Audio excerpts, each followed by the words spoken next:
ఓం శ్రీ గురుభ్యో నమః. శ్రీ రమణ సద్గురుదేవాయ నమః. శ్రీ రమణ భాషణంలో 1938 డిసెంబర్ 16 రోజున భాషణలు 595.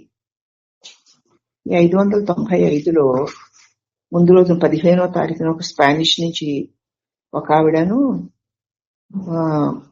మెర్సిడీస్ అక్టోరా అనే ఆవిడను, మరొక ఆవిడ, వాళ్ళిద్దరూ కూడా వచ్చి ఆశ్రమంలో ఉన్నారు.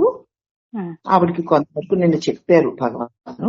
ఈవేళ మళ్ళీ వాళ్ళిద్దరిలోనూ పొద్దున్నే శ్రీ భగవాన్ దగ్గరికి వచ్చి ఆయన దర్శించుకున్నారు వాళ్ళిద్దరు. వారిలో ఒక ఆవిడ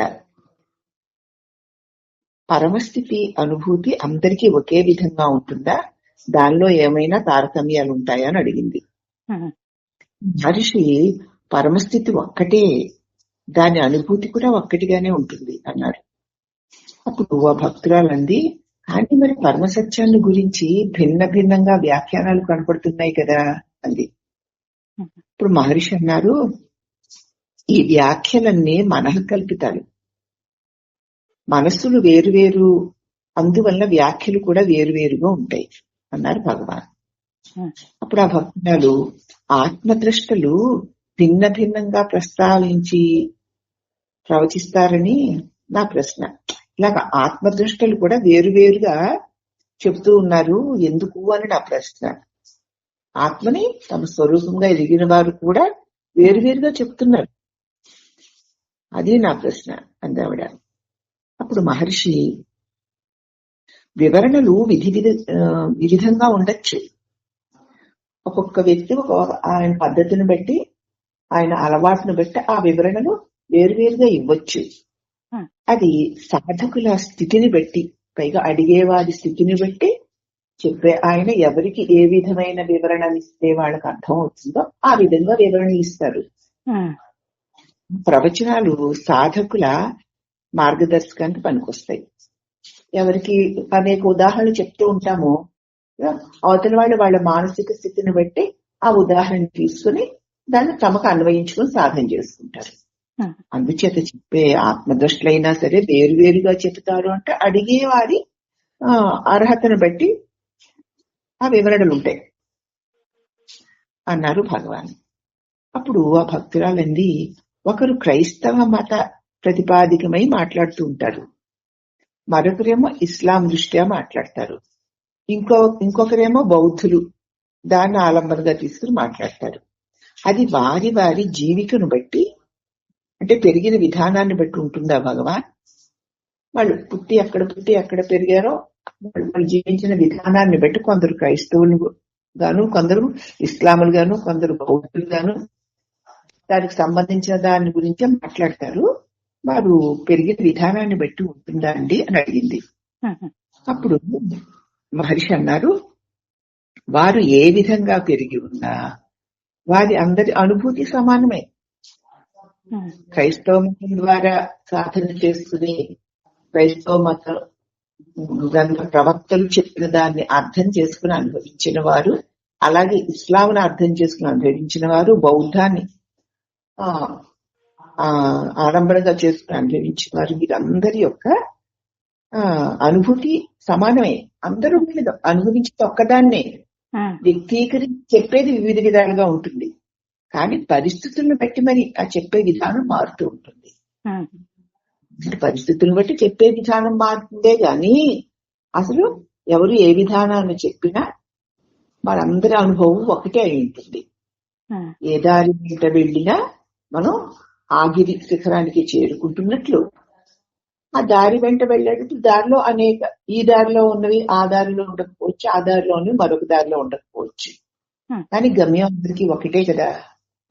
అలాగే ఏ మతాల ద్వారా ఎవరెవరైనా సరే సత్యస్థితిని పొందుకోవాలి అనేటువంటి గాఢమైన ప్రయత్నం చేస్తున్నప్పుడు వాళ్ళు ఏ మత అనుసరులై ఉన్నా దానికి అనుగుణంగా ప్రవర్తిస్తూ వెళ్ళినా వాళ్ళు పొందే గమ్యం ఒక్కటే. గమ్యంలో అనుభవంలో ఏ భేదము లేదు అని చెప్పారు. కాబట్టి నీకు ఏ మతంలో నువ్వు పుట్టి దేన్ని బాగా అలవాటు చేసుకుని ఏ మతాన్ని అనుసరిస్తూ వెళ్తే నీకు బాగుంటుందో అది దాన్ని చేసుకో.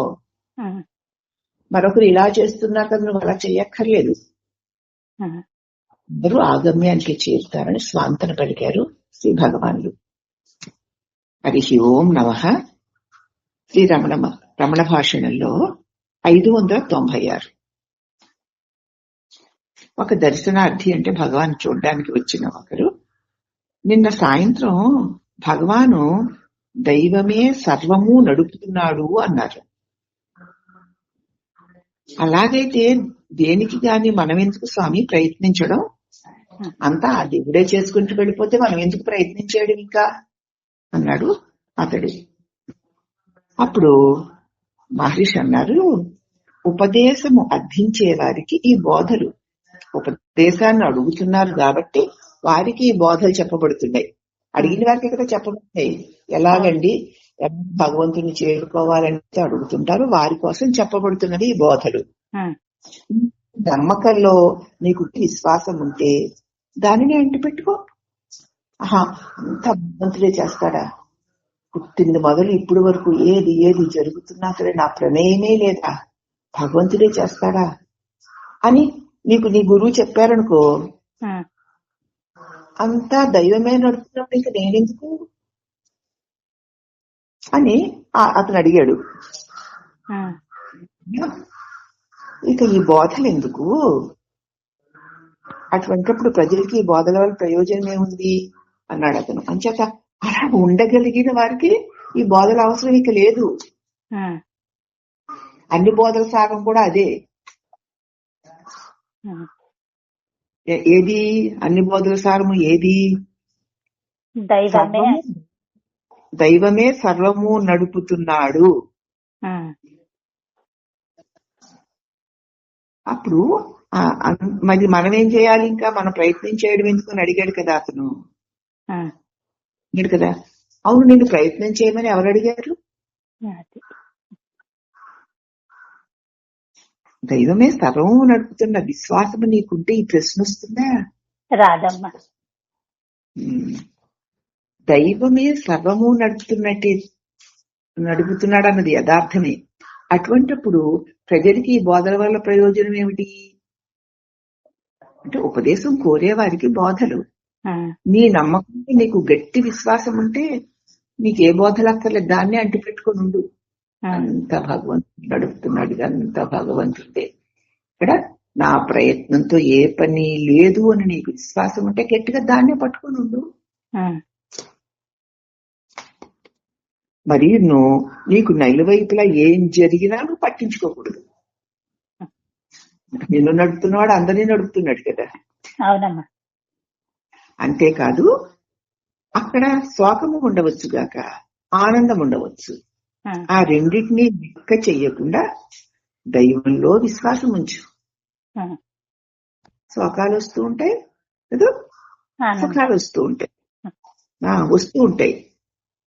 ఆ రెండింటిని నువ్వు పట్టించుకోకుండా దైవంలోనే విశ్వాసం, అంతా దైవక్రియే, ఇదంతా దైవక్రియే అని విశ్వాసం ఉంచు. మనల్ని అందరినీ దైవం పలికిస్తూనే ఉన్నాడు అనే నమ్మకం దృఢమైతేనే అది సాధ్యం. ప్రతి ఒక్కరిని దైవం పలికిస్తూనే ఉన్నాడు. దైవ దృష్టిని దాటి దైవ సృష్టిలోని ఏది కూడా తనకి తానే ఉండలేదు అని గనక నమ్మకం నీకు సుదృఢమైతే ఇక దైవమే చేస్తుంటే నేనెందుకు ఇదెందుకు అనేటువంటి ప్రశ్నలే రావు అన్నారు భగవాన్.